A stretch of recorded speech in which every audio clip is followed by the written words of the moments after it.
The Board of Trustees of the Harris County Department of Education now convene in a board meeting on Wednesday, November 17th, 2021, in the boardroom at 6300 Irvington Boulevard, Houston, Texas, at 1 p.m. I wish to extend a warm welcome to everyone present in this meeting of the Board of Trustees. As trustees, we are here to set goals, listen to reports from the superintendent, approve budgets, contracts, personnel appointments, and make policy for the district. It is not the role of the board to make the day-to-day operational decisions. The management and the day-to-day operation of the department are the responsibility of the superintendent. We have policies and procedures in place to resolve concerns and issues. This is a public meeting of the Board of Trustees, not a meeting of the public. Prior to this meeting, board members received information related to items on today's agenda. Agenda items will not necessarily be handled in the order listed on the notice. The meeting is open to all who wish to attend and hear the matters discussed. During the course of this meeting, the board may determine that a closed session is necessary. In that event, the board will meet in closed session to consider matters duly posted for this meeting as permitted by section 551.071 to 551.084, inclusive of the Texas Government Code.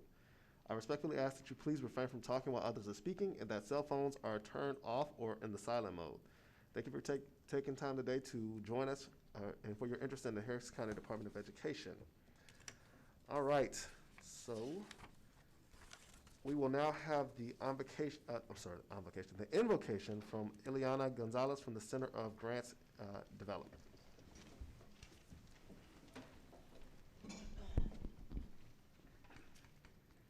Good afternoon, everyone.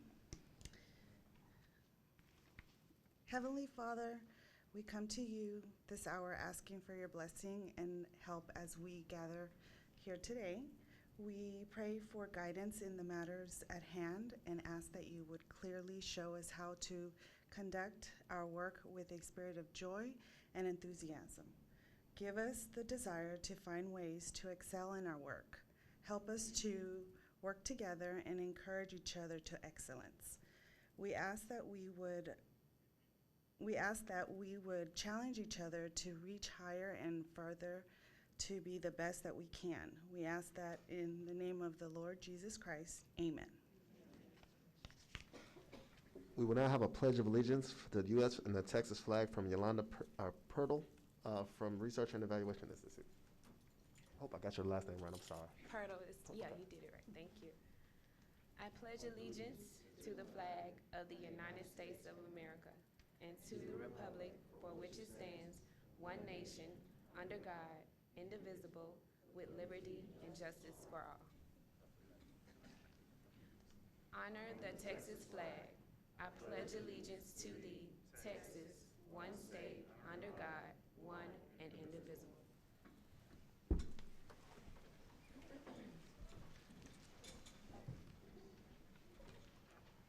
All right, we will now move to agenda item 4, open forum.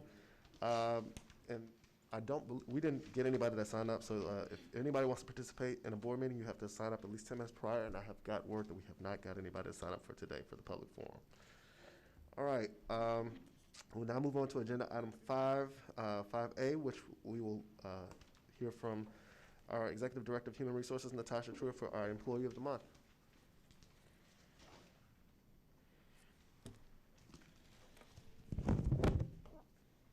Good afternoon. Today we will recognize our November Employee of the Month as part of HCDE's recognition program. The Employee of the Month program is designed to encourage recognition of HCDE employees who willingly take initiative beyond regular assignments, demonstrate a high quality of work and commitment to completing duties, work as a team member, and uses creativity, innovation, and collaboration to enhance performance. HCDE's Employee of the Month for November is Ms. Janie Leva. Ms. Leva works as a custodian at our LaPorte Head Start campus. Ms. Leva is described as having a strong work ethic that few can match.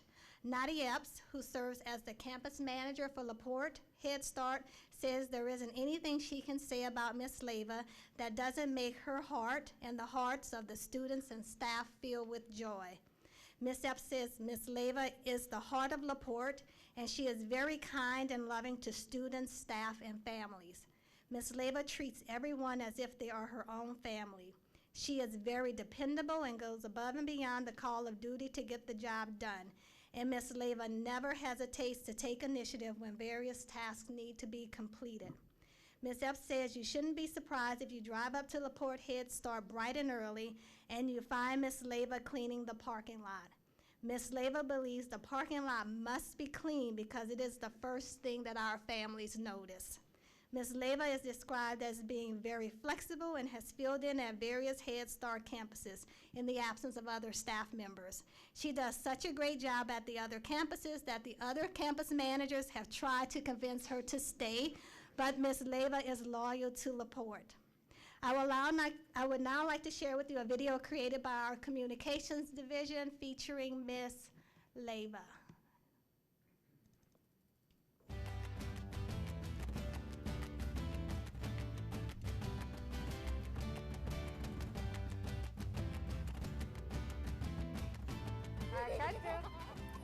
I got you. She is the heart and soul of this center, I got you. and she gets right to her job. What do you need me to do, Miss Nadia? Vamos a lavarnos las manos, sí. Very loving, she's very caring. You know, she reminds me of my grandmother. Las caritas de The los children's niños. faces, the happiness I see in the children, the faces of the teachers when they see that everything is under control. For them, I'm like their mother.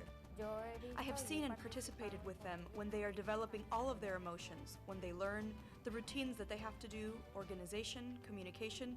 It's important. It's a good program. Un programa. It's all love, and the kids know that she loves them. Yeah, don't cry, Layla. Once you walk into the building, you smell a fall aroma, and that was her. She's put plug-ins all over the building. She's decorated the entire center with fall decor or kind of Halloween decor. For me, it feels like I am coming from home to home. Entonces trato de hacerles la vida. I try to make their lives more positive and easier for them during the time that they are here. They're my second family. Mi país había persecución y temía por el... In my country, there was persecution, and I feared for the future of my brother who was 14 years old. The laws were being changed. Since there were no longer people old enough for military service, they were recruiting children, and I wanted to protect my niños, y brother. Yo quería proteger a mi hermano.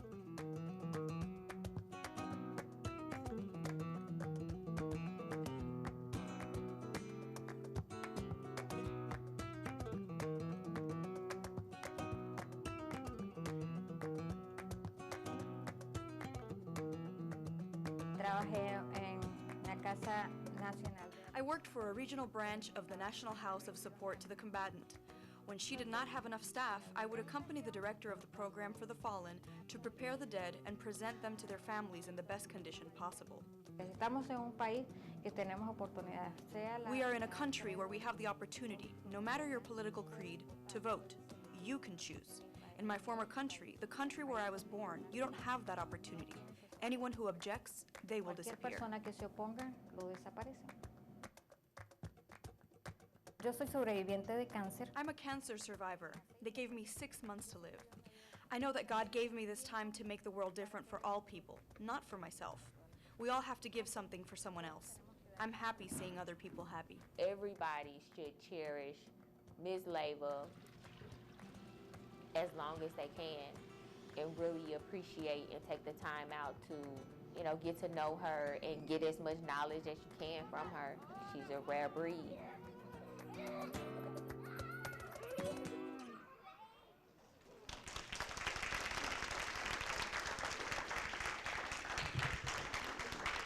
I present Ms. Jamie Leva, our November Employee of the Month.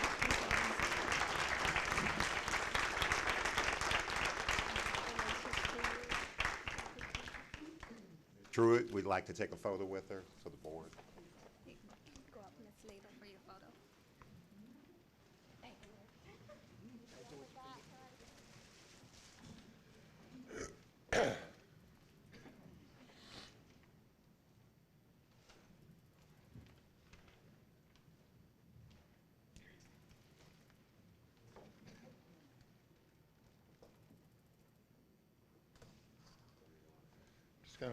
Just kind of group in there.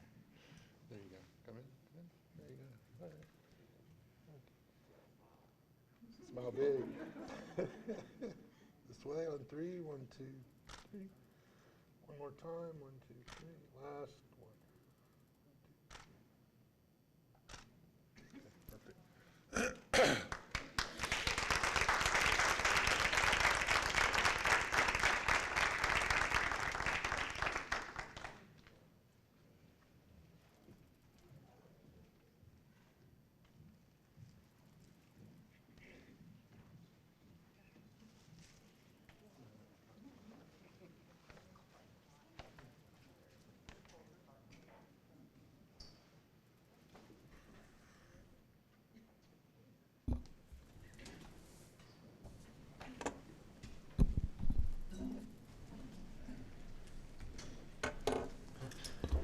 Once again, thank you very much. All right. Now I will, we move on to agenda item 5B, which is the superintendent report from Superintendent Colbert, which you're going to have to follow that story up now. Good luck. That's going to be tough. I think I got a couple things, though. Thank you, President Norris. First, I'd just like to say, and happy to see Trustee Cantu with us today. Our thoughts and prayers go out to you and your family, and we got you back 100%, brother, so it's good to see you here. Folks, y'all missed out on some stuff a few minutes ago. See, a lot of people in the audience, what you didn't get to experience is we had a custom prepared Thanksgiving lunch for the trustees up here. We had we had pumpkin pie, we had turkey, and I don't know anything about a salad. We had ham, we had macaroni and cheese, we had mashed potatoes, sweet potato casserole, we had green beans, we had an assortment of drinks. But the coolest thing of it all was the people who prepared it. Now, you would have thought we had went to Luby's or someplace and had a caterer come in and provide this magnificent meal for us today. No. We had some students prepare this meal for us today. And they weren't just any kind of student. They were Fortis students. There are students with our Fortis Academy. So at this point, I'm going to do a couple things. I'm going to call up the principal so she could introduce the head chef, the teacher, and then they're going to call up the students, and then we'd like to take a photo with them. Miss Godfrey, come on up. All right. Hello, I'm Trevita Godfrey, the principal at Fortis Academy, and I would like to introduce our wonderful chef, Chef Tiara Gard Marenko.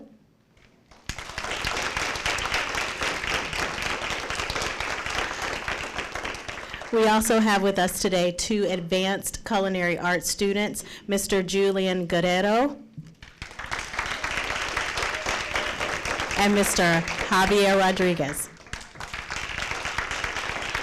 Also assisting today, we have our campus secretary, Ms. Maria Batista, and our school counselor, Ms. Nakia Lee Francis.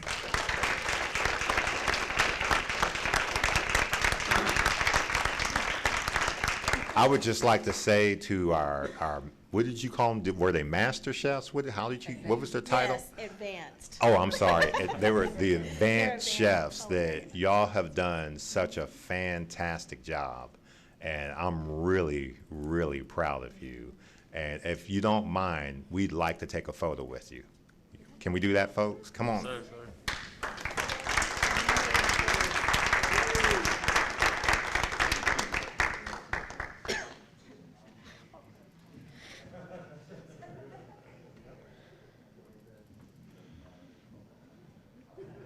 Scoot back just a little bit.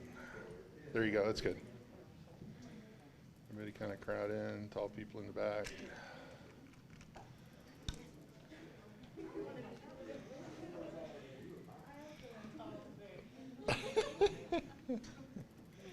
All right. No, you're good. Can you, there you go, Mr. Cantu, there you go, perfect. And then, okay, there we go, now I can see everybody. All right, this way everybody again. Here we go in 3, 1, 2, 3. Okay, one more time, 1, 2, 3, and last one. 1, 2, 3, perfect.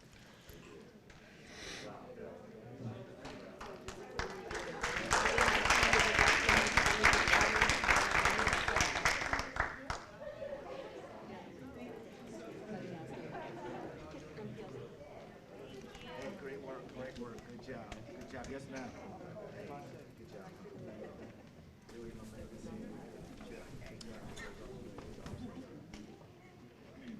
Okay, I've got a couple more items. I'd like to pass out, let's see, 1, 2, 3, 4. I'm passing out some quad folds that our comms department put together. Basically, these quad folds focus on all of our special schools. But the bigger thing that I want you to see is the concept of the material. What we're going to ultimately do is our comms department is going to put one of those together for therapy services, for adult ed, for all of our major divisions. And so we want to be able to have materials that we can hand out to folks that want to know a little bit more about the things that we do. I've already handed out probably a whole stack of them, to be honest with you. So I just wanted you to see that. I think they look really cool. We tend to speak at a lot of conferences, and we'd like to be able to take promotional materials to really celebrate the successes of our students and the work that our staff does. And so that is just a sample of what's to come with our other divisions. Superintendent's annual meetings. I had a chance to meet with our trustee Dick yesterday, and I'm meeting with President Norris tomorrow. So just know that those meetings are scheduled, and we will sit down and have an opportunity to go over the entire year. And so I can answer any questions that y'all might have and have some materials also that I can turn over to you. And then finally, just recently this weekend, the Houston Chronicle recognized some of the top workplaces in Greater Houston.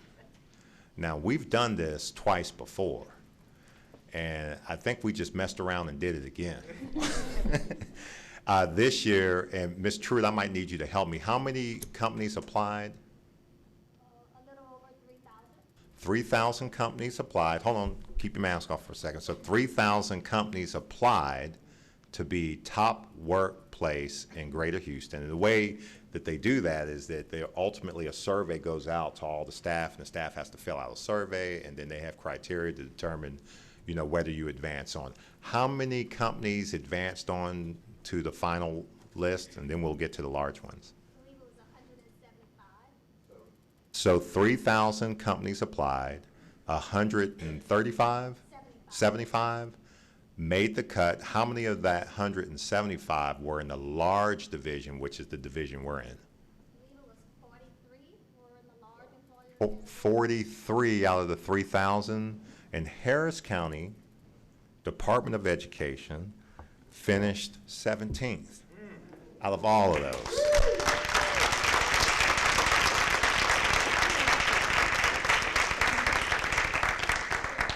I've got actually the magazine that we were in, so you can have that. I keep these. I try to get them laminated. But I just want to say that this, we don't strive and fight to get these accolades and awards. That's not something that's in our mission statement. What is in our mission statement is to try to be genuine in what we do and have the biggest impact we can on Harris County. And we do that through public education. The superintendent doesn't do that by himself. It takes a unified effort with the employees that exist within our organization. And if anything that this does is it serves as affirmation to what we think we already know, and that is that we have a very healthy culture and climate in our organization. When we get those surveys back, all the feedback is not always positive. In fact, there's always some areas that we need to work on. But the executive leadership team and I, we try to look inward before we look outward and try to look at not only what we can do better, but what are we already doing that's good? And let's do more of that, or perhaps replicate that in other areas in the organization. I am happy that our employees feel free to be able to voice their opinion without ridicule or retribution. And I'm certainly honored to be able to represent an organization as fine as Harris County Department of Education. So I just would say to our trustees and to our employees, thank you. That's all I have, sir. All right, thank you. Thank you, Superintendent Colbert. With regards to that, and I guess I think the students before us already left, but anybody, most of the people on the panel know that I'm very big on food, so I definitely enjoyed the food by the students. The trifolds look great. Looking forward to the meeting because, you know, I like to eat. Quad folds. I'm sorry, quad fold, I'm sorry. Yeah. Quad fold. It's bigger than tri. The quad folds are great looking, and I'm definitely looking forward to it. And once again, I'm glad to see that we are still knocking out the top 25. So, good work, very good work. All right, we will now move on to agenda item 5C, which is the annual division update on research and evaluation by the director for that department, Dr. Darlene Bro.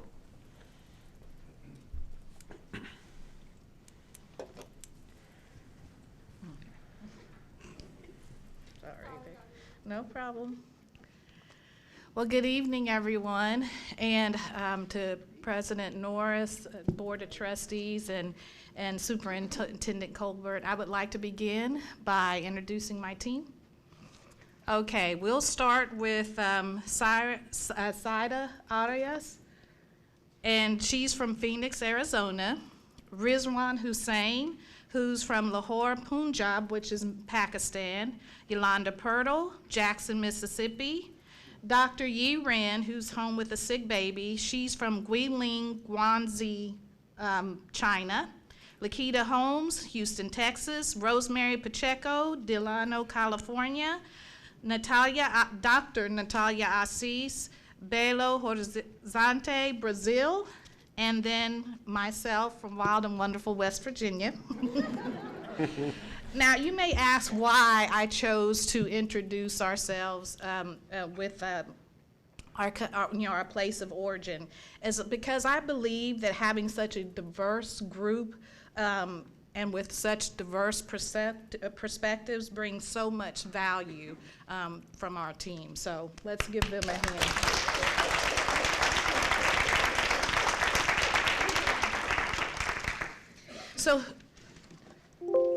So who is REI? Well, we're a very talented group that collects information from many different sources, and we make it concise, customizable, and an accessible platform. I once shared that our team was like those supercomputers from that movie called Hidden Figures, and that's that team of female African-American mathematicians who served like a very vital role during the early years of the U.S. space program. They calculated the launch and landings for our space shuttles. So I'm the type of person that likes to watch movies over and over again because I always learn new lessons. And so in the beginning of the movie, the supercomputers were housed in the basement of a building very far away from the command center. But after them realizing the critical role that the team played in the work, the leaders of that group was actually given a badge, and they became staff members of the command center. I think about that when I think about my team, and I want to thank Dr. Rogers, my supervisor, for encouraging and supporting REI to engage in latched partnerships and seek a more present role in helping divisions tell their stories and evaluate their programs through data. Two of the things that we have two legs. We have an accountability leg and a research leg. We serve the 21 divisions here within Harris County Department of Ed, and we have an evaluation which includes service delivery, client satisfaction, outcomes, and financial effectiveness. And we provide an annual report for each division based on that. And then we also have a research leg, and that's when we work on special projects, partnerships, collaboration, and most recently dashboards.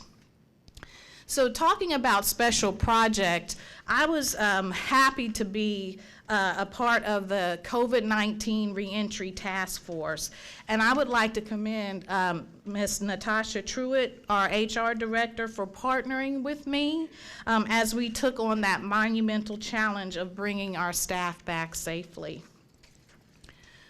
Now, one of the things that our team was certain of is that as districts would need resources and support for both their students and their staff as they re-entered, because of maybe the trauma that they experienced during COVID. So our team worked together to publish this resource, Social Emotional Learning in Classrooms Amid COVID. And I would also like to thank Dr. Avery, and she's a resource development specialist with HCDE's grant division, and she served as our outside editor on that. So I talked to you a little bit about our dashboards. And over about little over a year, about a year and a half, our team has upskilled ourselves to learn how to tell our data stories through dashboards. And we had no idea how this resource for divisions would actually shift how they engage with their data and use it for program evaluations and celebrations, and also setting goals for areas of growth. So part of my team, I have research coordinators that are specifically tied to Head Start and Case for Kids. And so, as I mentioned earlier, that we were really working on telling our stories through data dashboards. And this dashboard is just an example of what SIDA actually created for our Head Start program for our Children's Learning Institute. That's actually the company that creates the assessments. But you can see here that through visualizing the data, it gives both teachers, staff, and the directors a clear understanding of where their students are. Also this year, we finally completed a Head Start Community Assessment. It's a 5-year assessment, so that's a long time to be gathering data. And we worked with 5 Head Starts, and once this happens every 5 years, and we gather the data and provide a comprehensive report for each of the grantees. Part of that report includes such information as you see here, the state of the grantee. It gives them an overall understanding based on the number of students and families served. Also, community characteristics.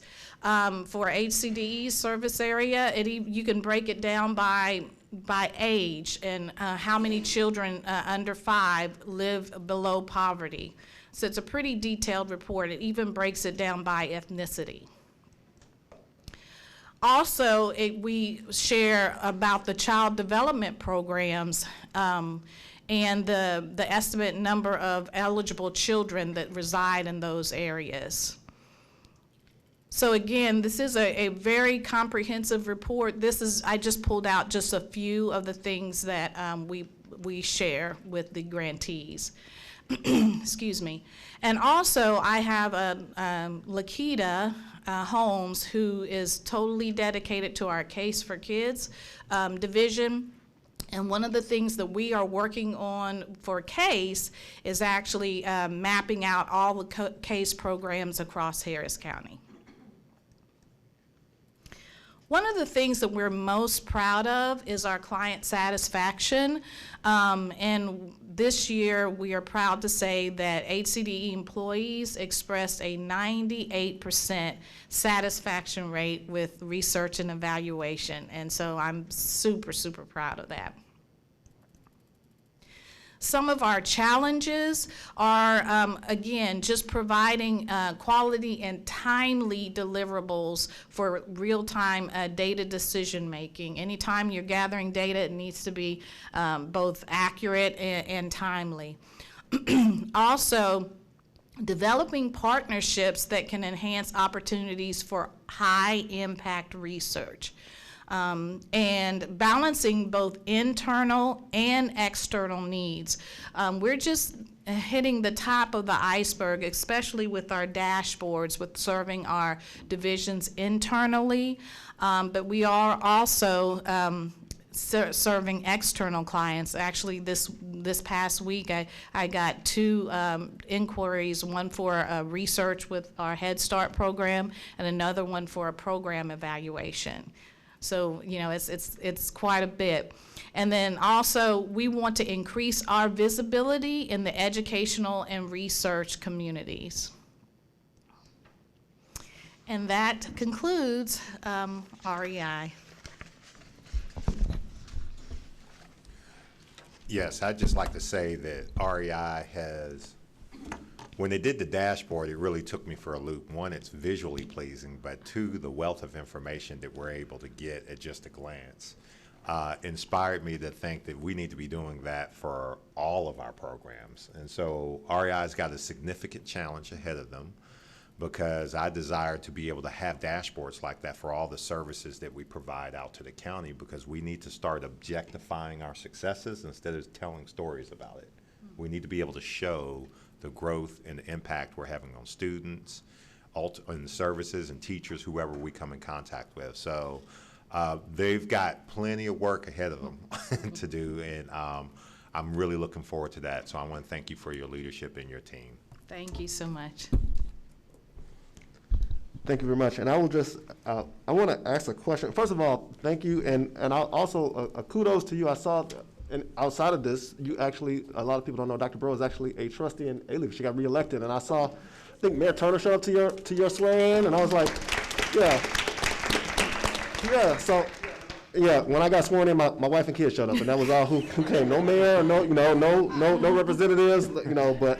Congratulations. Thank you. I heard you say another thing. You said something about you're looking to develop partnerships to enhance the high impact. What kind of partnerships are you particularly looking at doing?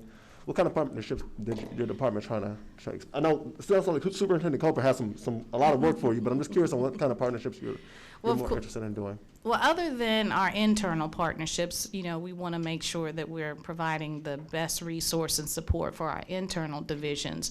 But we also want to partner with our 25 school districts. I'm going to be honest, with all those ESSER funds that our districts are receiving, there is going to be a lot of programs that are going to be implemented. And what I would like to do is provide for us to be a resource to them to actually evaluate those programs, so that when those ESSER funds come to an end in 2023, they will know which programs were most effective, and then those would be the ones that they would continue. And so we would like to provide resources there. That's absolutely awesome. I actually currently, and as Dr. Burrow, I'm actually on a listening tour right now, kind of seeing what some of the things right now that how HCDE can be more impactful in the community. So I'm glad to hear that. I look forward to talking more with Superintendent about how we can do that. And thank you once again. Thank you so much. All right, now we will move on to agenda item 5D, which is our annual division update on the Center for Grants and Development by the Director of the Department, Gayla Rollinson. Hello, y'all. Second, we change all this out.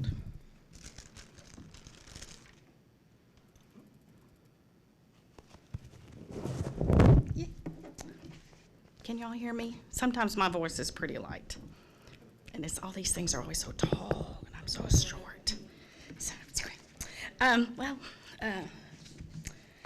Honorable members of the board and HCD leadership, I want to thank you for once again having this opportunity to share with you how Center for Grants Development is progressing.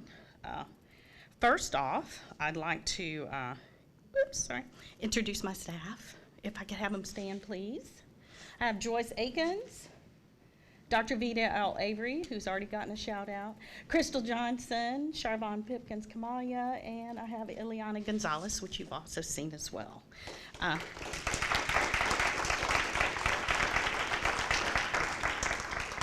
All of the work I talk about is only because of them.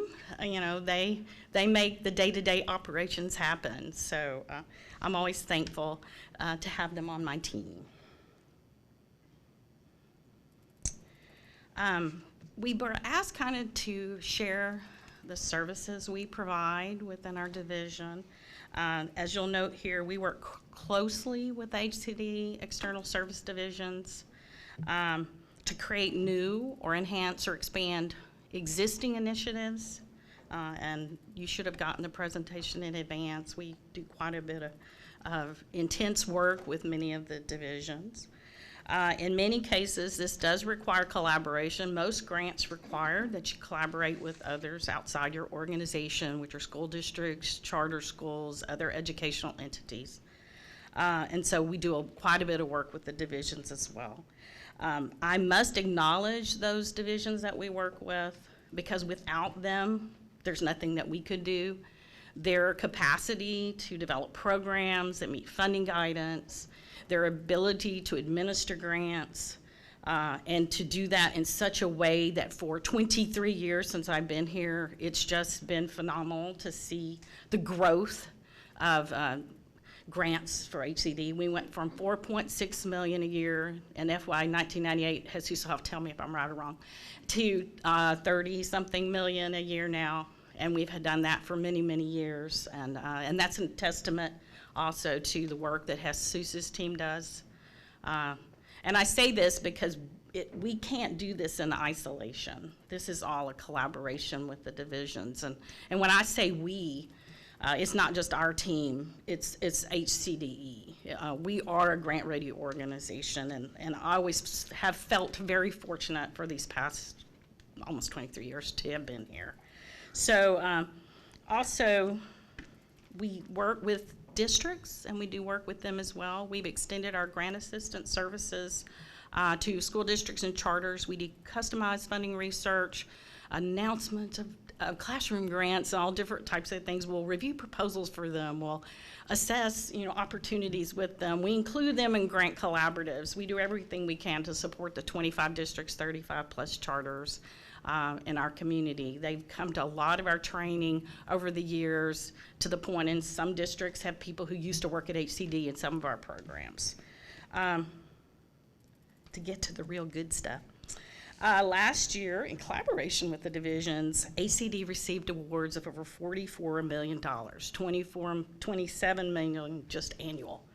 Well, Jesus has us on a return on investment objective, financial objective. So our objective is 40 times our cost to HCD, which of course we did meet. Banner year, as I told Dr. Rogers, a banner year, I just love it. Since FY 99, just so everybody knows this, HCD, when HCD hired its first grant specialist, which just happened to be me, HCD has been awarded over $600 million. I love to keep data. I love data. I mean, it's just crazy, y'all. We were involved, just CGD, because a lot of grants are like grants that the divisions may have submitted themselves, so I don't count those. We were involved in 450 million of these awards, and over 210,000 were competitive requests.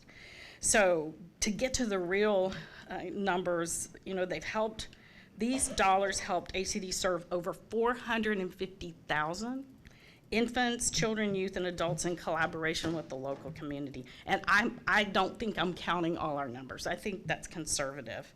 We've developed after-school program, dropout recovery, early childhood intervention, early Head Start, mentoring. I can go on and on. It's the number of programs, school safety, virtual schools. We've had all different kinds of things as a result of grant funding and other types of requests that we also make.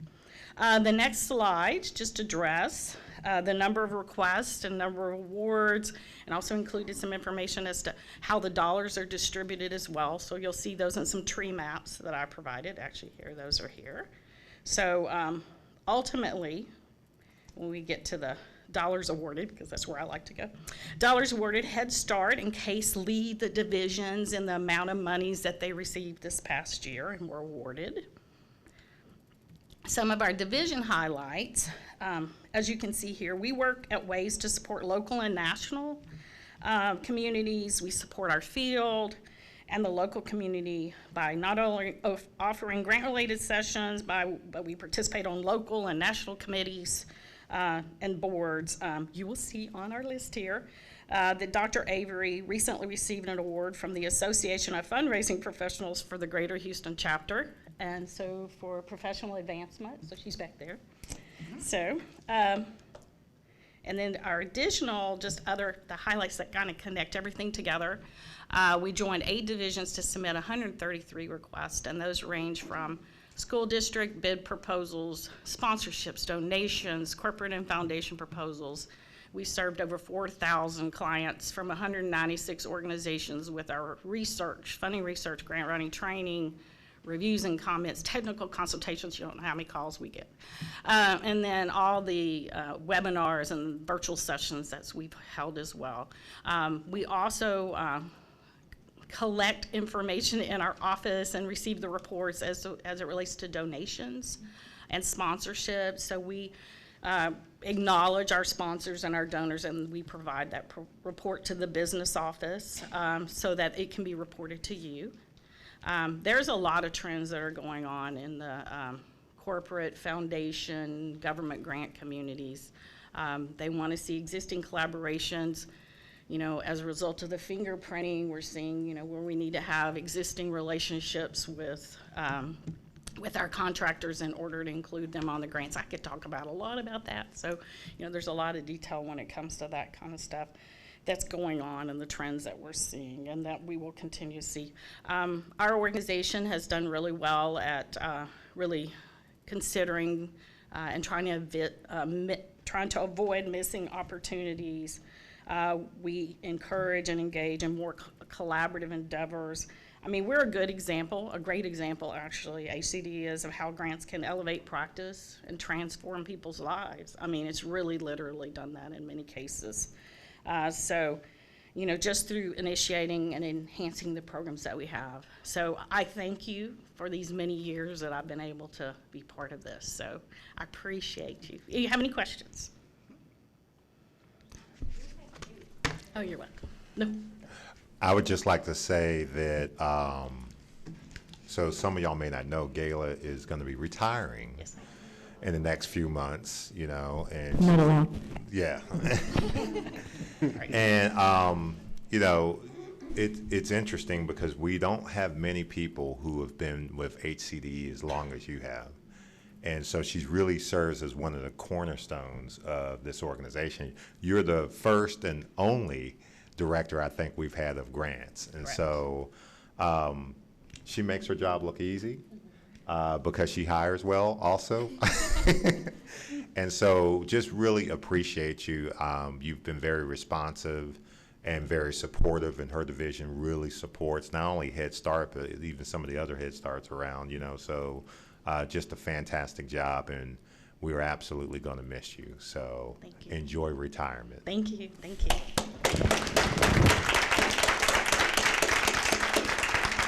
Oh, hold on. I see some flowers.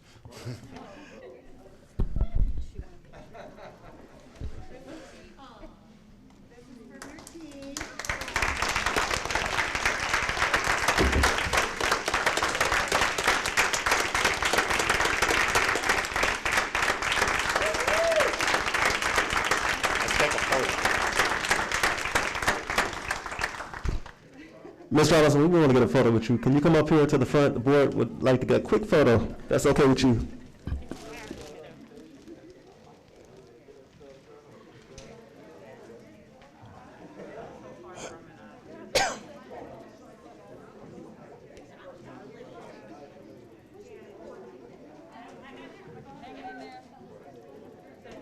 Gayla, turn them, just rotate them a little bit, just so the tag's not in the front. There you go.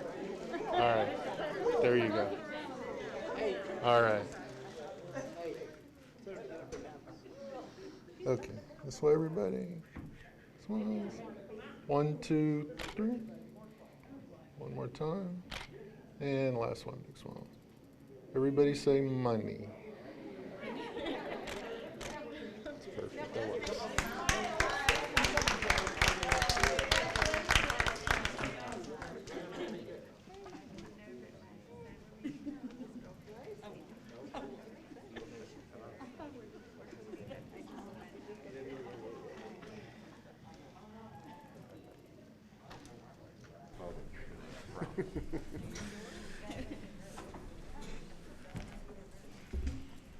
So Director Rollinson, once again, thank you for 23 years. Thank you to your department for, sounds like over nearly 500,000 kids. Thank you for your service, and we all wish you very good luck on your retirement. So thank you very much again. And with that, we will move on to agenda item 5E.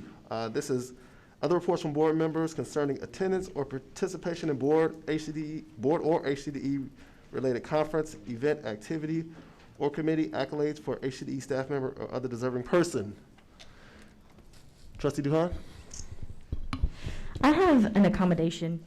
I actually had the pleasure of attending the TASBO conference on November 4th and 5th.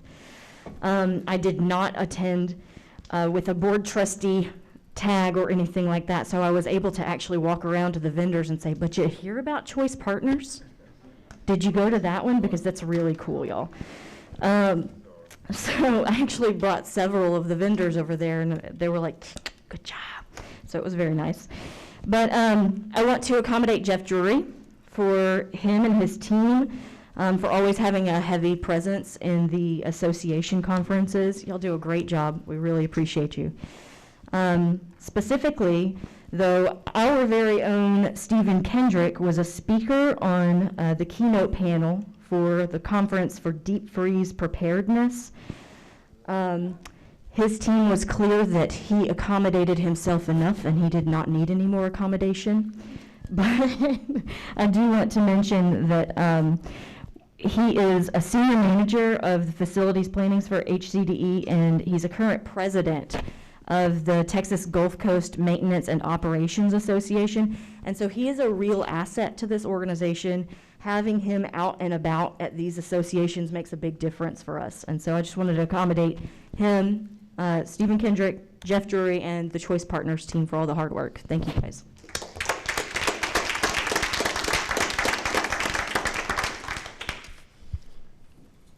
Do we have any other?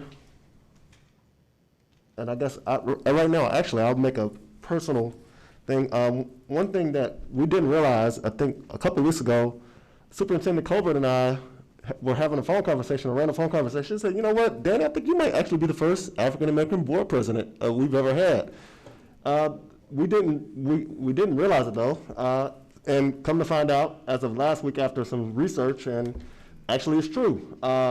6 months into my term, I found out that I was the first African-American board president. So, thank you. So, one of the things that I just mentioned to Superintendent Colbert this morning is that I don't know what form it may or may not have to be a position, but the HCDE has a lot of history. Sometimes it can be a bit challenging for our accessibility. I think to even figure this out, Superintendent Colbert and Ms. Baldwin were emailing old superintendents and old trustees and trying to figure out who they were and all these things. So one of the things that I mentioned, particularly since we're expanding further into the community, doing buildings, and trying to incorporate HCDE history into those things, it would be good to know HCDE history and have it more accessible. So one of the things I challenge, since our organization is 132 years old, is to try to figure out where to collect this history at. So it won't be 6 months into somebody's term before they realize that they've actually broken a barrier. Thank y'all for the acknowledgement. But one of the things I will say that I would love to see. I'm pretty sure there's other stories that HCD has that most people that have kind of come and gone and that haven't really truly been acknowledged. So that's one of the things I will charge the organization in that regards. So thank y'all. And I will try to make sure I keep representing as number one in this position. So, all right. Oh, go ahead. I just want to say how much I appreciate all the love and support from the HCDE family during this difficult time, as we've lost our baby girl. Such a tragic act of violence, and the outpouring of prayers and the cards and the prayers and just being there. My family and I have felt the love, and so I just wanted to thank y'all. Deeply appreciate this HCDE family. On that note of violence, I can't let the opportunity pass. And I was looking at the maps that Dr. Bro put up, and I'm not sure if they're finalized or not, but I saw that the area where this happened is an area that's northeast Houston out here, Harris County, where we have some programs, but we don't have enough. I saw the map up there, Head Start, and there's a big gap. We're not serving I think your numbers showed a third of the kids that are eligible for Head Start we have still yet to support and provide services. As far as CASE, I'm glad we're working on that map. I implore the administration to act with a sense of urgency to find out where those gaps are, because I know for a fact that when the kids are engaged, when young people are engaged in positive programs, after school, on the weekends, during the summer, they are less likely to be a part of those kinds of negative activities and get into a life of crime and violence. So just want to, not let the loss of Alexis be in vain. So I'm going to double down on my commitment and my passion for making sure that we serve and we provide opportunities for our kids to stay out of trouble. So please, I appreciate it. Thank you.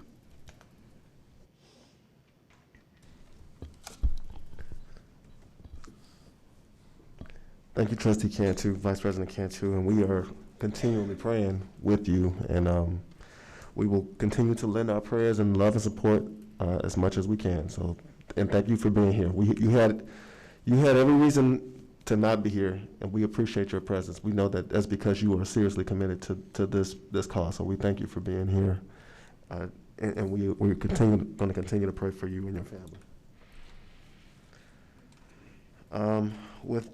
We will now move on to agenda item 5F, reports from any board committee chairs. I don't see any. Seeing none, we will move on to agenda item 5G, which would be the monthly financial reports through October 31st, 2021 by Dr. Mesqua.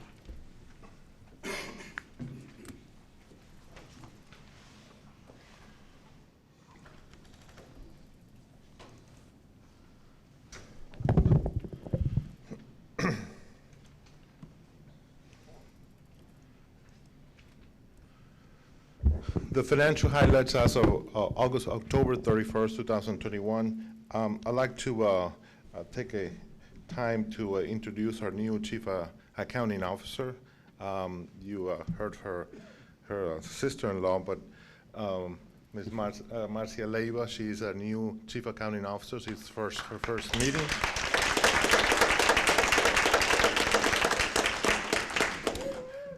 Imported out of Portugal.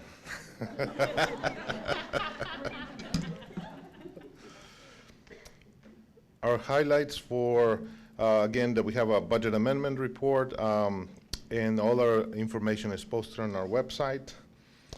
Our balance sheet as of August 31st, assets of $25,610,281, liabilities of $2,271,714, fund equity of $25,610,281. This is only the second month out of the year, so a lot of the revenues are still the expense. The taxes are not coming in until the month of December, so you're gonna see a difference, a gap right now because of being the early part of the year. We'll update this fund balance as we get the audit in January. But basically, we have a minus $200,443,930. Again, revenues over or expenses over revenues at this time because our tax base has not come in yet. So, but we have estimated fund balance at $35,062,222. Our ratios, again, they're going to look a little bit funny because it's the second month of the year. You don't have all the revenues going on at this time. So percentage of fund balance, 144 versus 132 from last year. Working capital still strong at 23 million versus 29 million at the same time last year. Unassigned fund balance ratio, we're at 49% versus 33% at this time. Debt to income ratio, our first payment is in February, so you won't see any activity for about 3 months. Tax revenue, again, we haven't received most of the revenue will be in December and January, so we only receive about $500 currently. Indirect cost ratio, We're at right now at 2%. We're gonna, pending some grants that we will receive later in the year, will be more in the 3% threshold. Fee-for-service revenue, this is a very important revenue for us because this revenue that comes in here early in the year allows us to some of the cash flow that we need during the early months since taxes don't come in until December. So we're at 50% versus 35%. Fee-for-service revenue growth, 63% versus 36% at the same time last year. So it's a little bit positive there in the early months. And then the fund balance activity. Last couple of months we had fund balance activity of $1,086,300, and we'll have another budget amendment later on in the presentation. So our inflows, total of $8,420,264. 9% of the general fund received or billed. Outflows were at $33,864,277. That includes encumbrances. This means that we also encumber some of the contracts in our capital projects, like, for example, AB East, and we're going to encumber our adult ed program here this month as well. So you will see that also next month. So we're at 17% budget to actual in the general fund. Our COVID expenditures year to date, we're at $1,770,200. We still have from HHS $2,267,717. Our donations report, Gayla mentioned October we had $500 in cash and $13,917.41 in kind. And primarily came from CASE, therapy, and Head Start donations that were received by those divisions. Our values as of October are $498 billion. There's still $22 billion uncertified, so that will put us at $520 billion for the year. And so if all goes well, then we will see $165,000 more in revenue if 100% of the uncertified gets approved. Again, our collections are very little, pretty much in December. That's when we will see those revenues. 0%. So this is very similar to us a year ago. Our disbursements for the month were $3,584,639, 306 checks, 686 transactions, and 6 transfers. In our segment division data, we have ECA at positive 27,184, records management a negative variance of 256,780. Therapy services have a negative variance of 923,654. Our schools are a positive variance of 296,017, and our choice, it's 224,667 positive variance at this time for the first 2 months. Our amendments, and there are quite a number of them, so let me there's 24 of them amendments. That they're small ones, but there's 24 of them. General fund totaling 75,859. Grants, 190,137, and facilities of 117,849. The first one is it transfers between line items. As a result of the salary increase, we transfer the monies. If we put the salary increase in one line item, and so we're just distributing among all the different divisions, and that was 748,601. So there's no impact to revenues or expenses. A placeholder for ECA, 96,000 for new revenue. Again, the salary adjustment for 20,141. Again, these are just transfers between accounts, Choice Partners being one of those divisions that receive, like all employees, receive a salary increase. TLC Science grant to adjust the placeholder, 5,615. For CASE after school, 11,223. Safe Schools, 8,208. Again, Safe Schools, 85,495. And then you have $111,345. These are rollover adjustments for our grants that we have with the federal government. Then we have another a number of rollover of funds for Head Start, 4,310.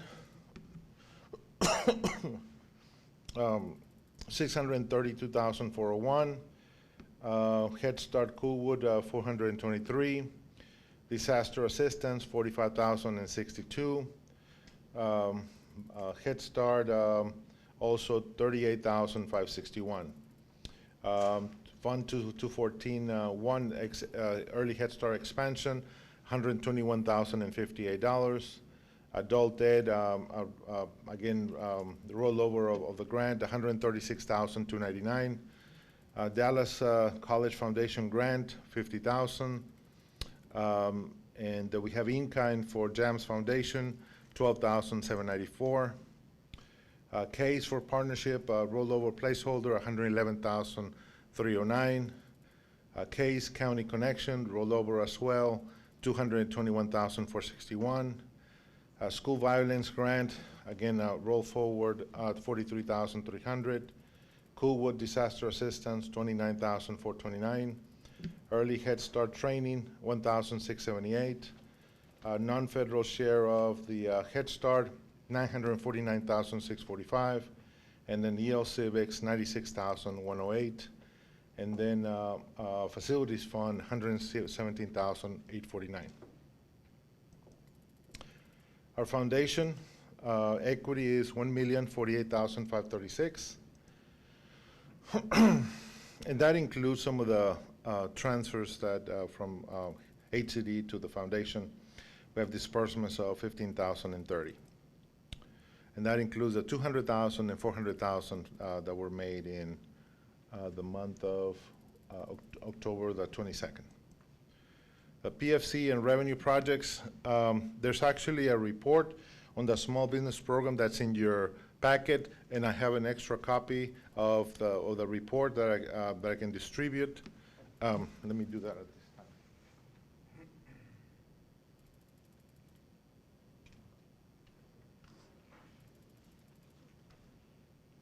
So this is only for the first two projects. This is what the vendors or the contractors submitted with their proposal. The first one is AB East School, a total of 16.82% that they projected for their small business enterprise. The target was 15%, and so you can see the different numbers. And then Adult Ed Center, 34%, 34.12 for the Adult Ed Center in the small business enterprise. Once the Hyponisi gets awarded, we will update it and provide that report to you. Excuse me. $49,944,082. Those are the amounts that's still available cash in the capital project fund. This is a proposal from 2020, and projects underway. Coolwood, and then we have two properties also, that one that we closed today, 6311 Irvington, and then that was for workforce development, and then the 619 King property is projected for the later on in December closing. Any questions on the first report of two?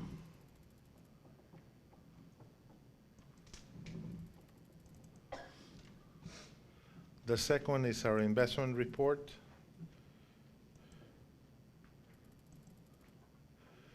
We have the certified investment policy. Our portfolio is $75,804,127, PFC of $30,372,627. 92% of our funds are in different investment pools, 8% in cash. 97% is in the tax pool for the PFC, and a difference from a year ago, we're at 42% in terms of the value from a year ago, and so we are at about $42 million more than we were at the same time last year because of the bond issue. All our funds are overnight. We have year-to-date $1,097 in interest and $1,574 for the PFC. Average yield is 0.02, and you can see it continues to have low interest rates. In the past, I've mentioned that we had to do calculations for arbitrage. A report was made to the PFC, and we will not have to make any payments to the IRS because the interest rates are low, so therefore we will not have to make that calculation. Any questions that you may have on the investment report? Thank you. Thank you, and I believe the next agenda item actually is a presentation for the 2021 ASBO International Award. That will be also, that is also being done by Dr. Mescla. Yes.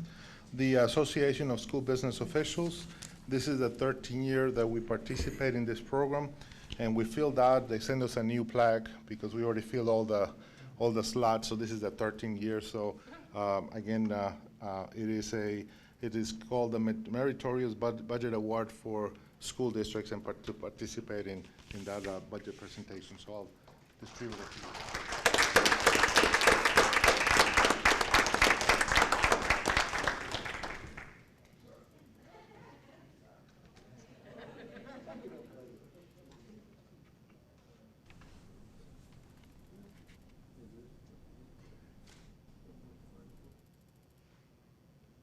You got some slots to fill. Right on. All right. Got a little sway. I see. We're good. Yeah, good point.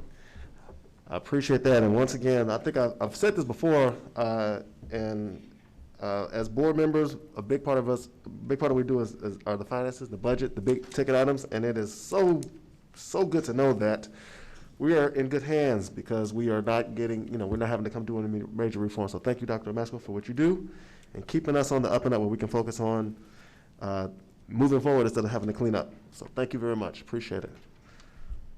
All right, we will now, that takes us now to action item, to agenda item 6, which is the action item, the consensus action items. Does any board member have any action item they want to remove from the action item consensus agenda?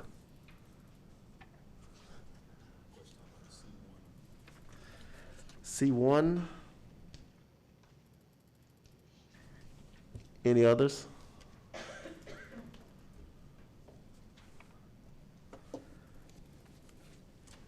Going once? Twice? 3 times? All right, seeing none, I'll entertain a motion to approve the agenda, the action item, sorry, the consensus agenda items minus item C1. Been moved by trustee Cantu. Is there a second? Second by trustee Davis. All right, any discussion? Seeing none, we'll move for a vote. All in favor? Passes unanimously. That will now take us to agenda item 6C1. Consider ratification for the following award grants. This is the ratification and approval of memorandum of understanding between HCDE and Head Start and Lee College. Is there Just had a question. I see it says the MOU is with Lee College, but and then the text of the agenda item says San Jacinto Community College. I was just wondering if that was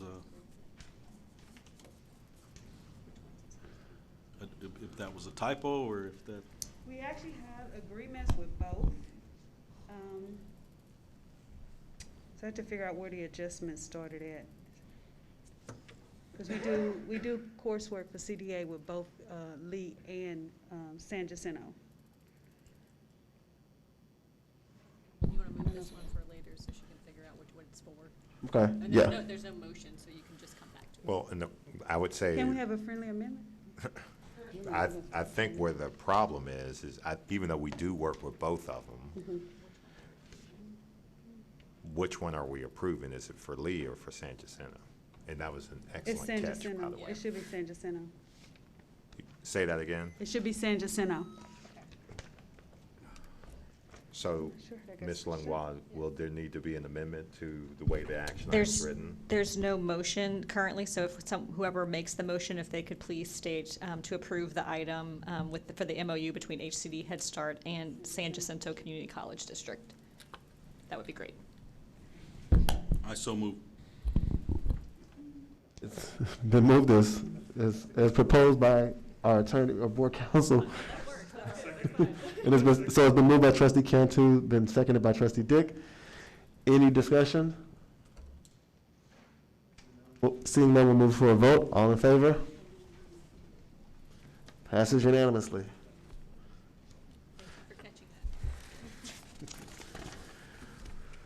Moving on to agenda item 7, which is the non-consensus action items.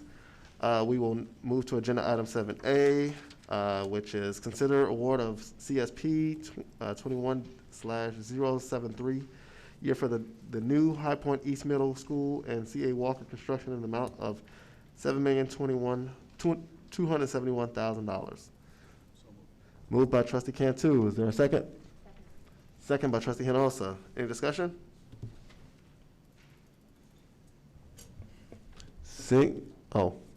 Dr. Meskel?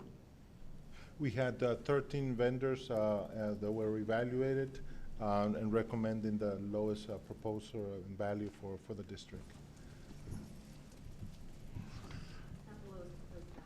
Yeah.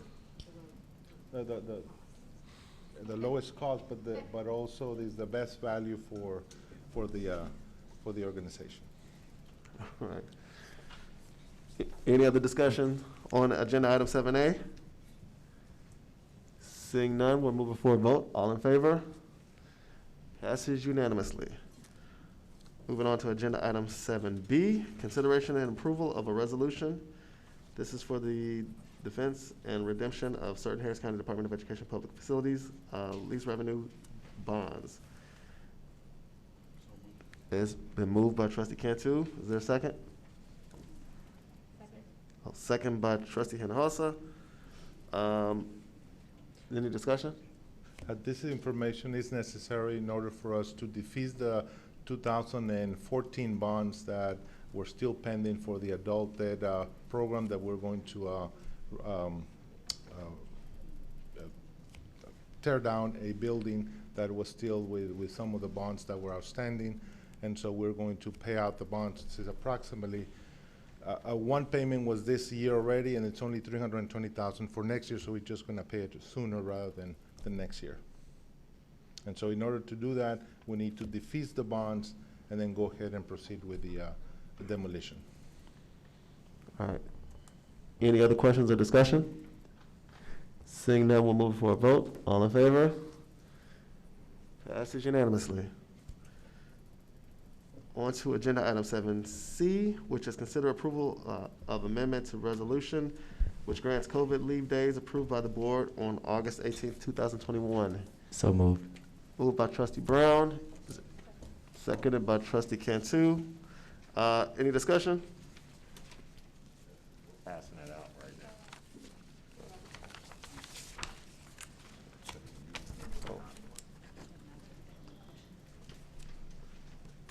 Do you want more? I got Ms. it. Truitt, why don't you go over the changes that we were recommending?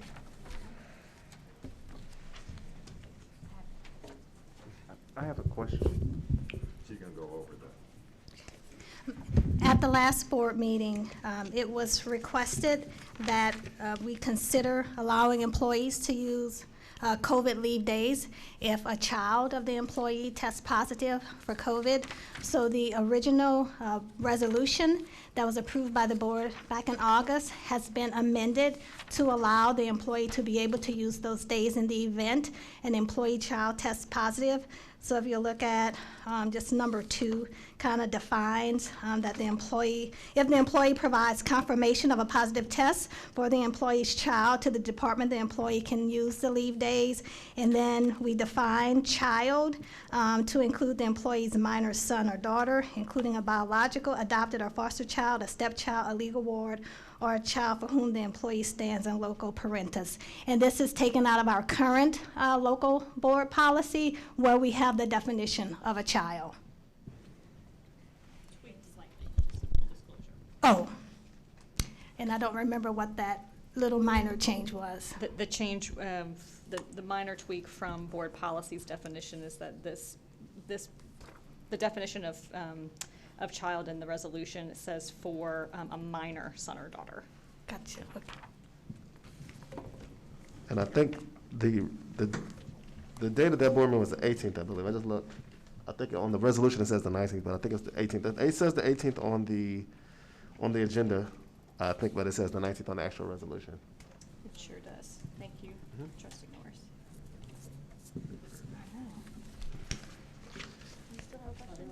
Oh, sorry, Trustee Dick?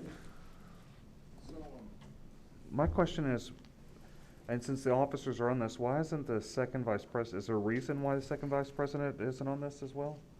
It's because normally in most school districts, with the exception of HCDE, you have the president and the secretary execute contracts and resolutions and things of that nature that are approved by the board. Because HCDE by statute, Mr. Colbert is the secretary, so historically it has always just been the president and then the first vice president, the 2 signatures needed.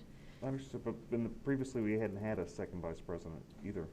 Correct, but you only typically need 2 because one is just attesting the other, and so that's why we've just maintained the 2. Okay.